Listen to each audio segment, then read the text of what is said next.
Hi, everyone. My name is Laura Williams, and I'm with you today on behalf of the Institute for Community and Adolescent Resilience, Icarus, and Wise Action Consulting. This is session 1, Stand with an Open Mind, part of the steering committee preparation series for Muncie's Web of Support, Everybody Succeeds. This session will be about 8 minutes long and is meant to coordinate with a workbook where you can practice these tools. First, stand with an open mind. Let's start by talking about what stops us from asking good questions. What are 4 practices for standing with an open mind?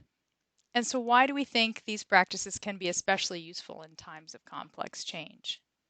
Now, when might you use them? Questions are powerful. We know that good, authentic questions can open up new worlds. It's really hard to be hateful and curious at the same time. What are some examples?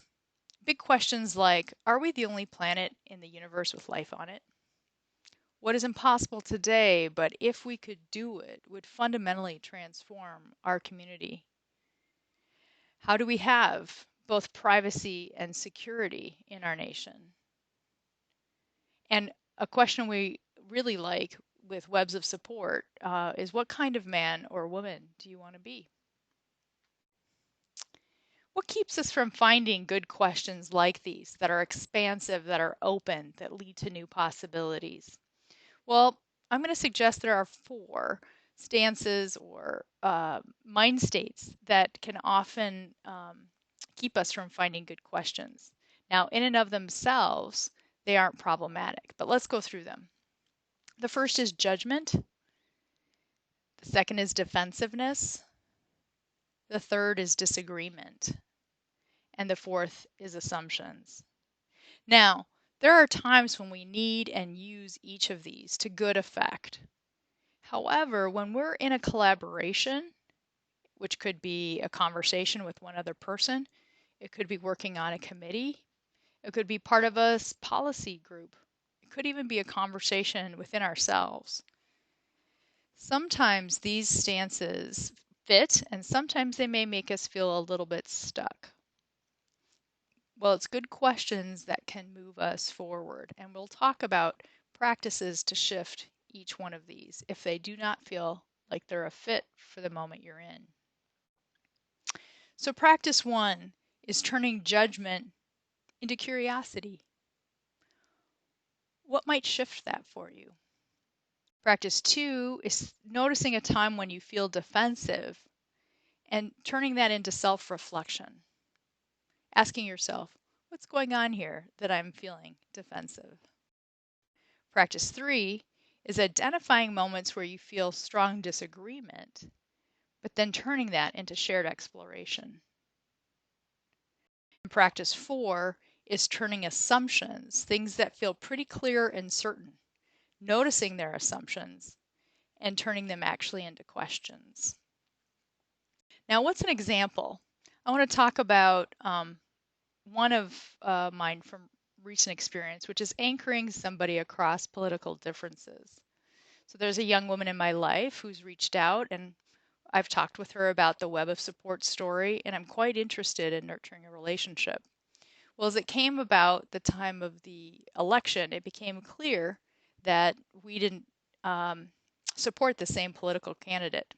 I could feel come up within me, how can you support that candidate? I know what she values, I know the family she's from. It was kind of surprising. But I want a relationship with this person, and it doesn't help in this instance to stop there. So one of the things I've been working on is how to turn that into curiosity and ask her questions like, what do you like about your candidate? Which policies mean something to you? What don't you like maybe about your candidate, but you are willing to accept? Each of those things, I think, can lead us into more conversation. I could ask other questions. You can probably imagine them if you're also trying to talk across political differences. Another in this same series, because it taps into all of the practices for me, is a sense of strong disagreement. I don't agree with your assessment of the election. And so it occurred to me that maybe we can't discuss this and stay friends, and we should just stay away from it.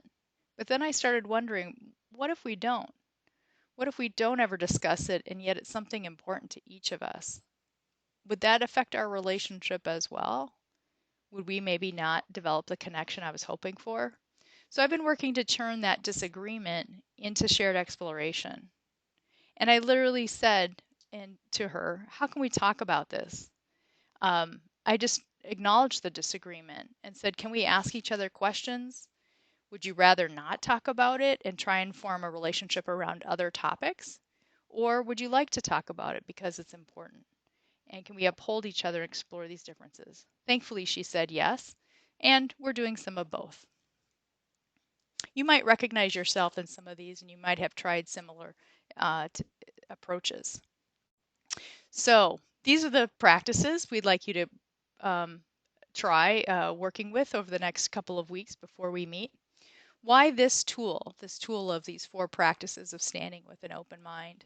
We really do think it's useful for collaborations.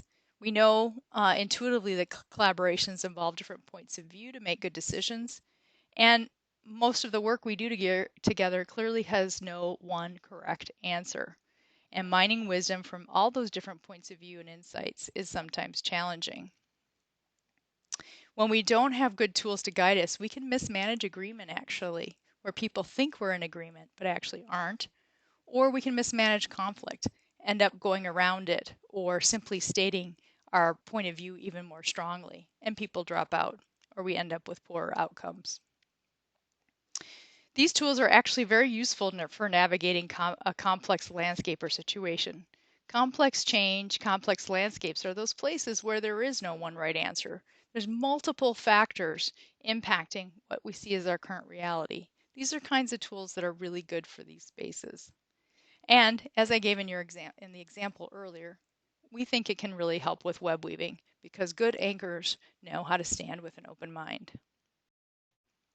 Now, when might you use or practice with this tool? We hope in the next 2 weeks you'll watch for a moment when you notice a time you're holding judgment, disagreement, defensiveness, or assumptions that feel you or the situation is stuck.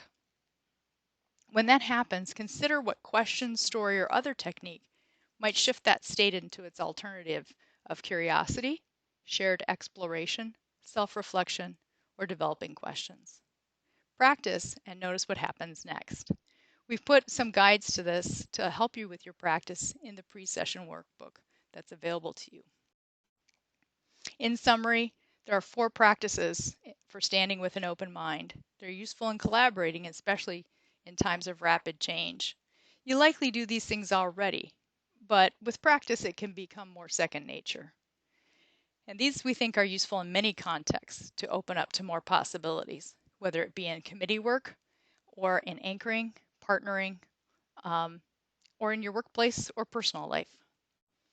For more information about these tools, feel free to contact me at either of my email addresses. For more information about the Muncie Web of Support Everybody Succeeds initiative or questions about what's happening next, email Kyra. And I'd like just to give special thanks to the Human Systems Dynamics Institute on which these tools are based. Thank you.